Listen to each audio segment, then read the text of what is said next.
তো বন্ধুরা, তোমাদের বলছিলাম না কুপাদ মাঠে আমি কিসের জন্য খেলা দেখতে আসছি। আমাদেরও একটা টিম আছে, আর টিমটা এই স্কুলের ভিতরে আছে। স্কুলের ভিতরে এসে দেখি আমাদের টিমটা এখন বুট পিন্ডে রেডি হচ্ছে। এই ম্যাচটার পর আমাদের খেলা আছে, তাই সমস্ত প্লেয়ার রেডি হয়ে এখন ড্রেসিং রুম থেকে বাইরে বেরাচ্ছে। আর এখন আমাদের খেলা হবে। আমাদের টিমের নাম হচ্ছে গঙ্গারামপুর PX। আর আমাদের টিমগুলো সব ভাড়া করে প্লেয়ারগুলো নিয়ে আসি, খেললেই বুঝে যাবে আমাদের প্লেয়ারগুলো কেমন খেলে। তো এক এক করে প্লেয়ারগুলো এখন মাঠের দিকে নামছে। আর দুই টিমের এক কালার জার্সি হওয়া পর্যন্ত আমরা সিদ্ধান্ত করছে আমাদের জার্সিটা চেঞ্জ করছে, আমাদের যে লাল টাইপের জার্সি। তো এখন খেলাটা খুবই ভালোই চলছে, আর আমাদের দিকেই কিন্তু প্রচুর বল চাপছে, আর বল চাপতে যেতে আমাদের একটা গোল খেয়ে নিলাম।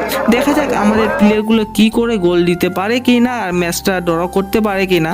খেলতে খেলতে আরেকটা আমাদের প্লেয়ার গোল দিতেছে, ম্যাচটা ড্র হয়ে আছে। তাই এদিকে আমাদের যারা যারা আছে তাই একটু খুব খুশিতে আছি। আর এরপরে আমাদের প্ল্যানটি করে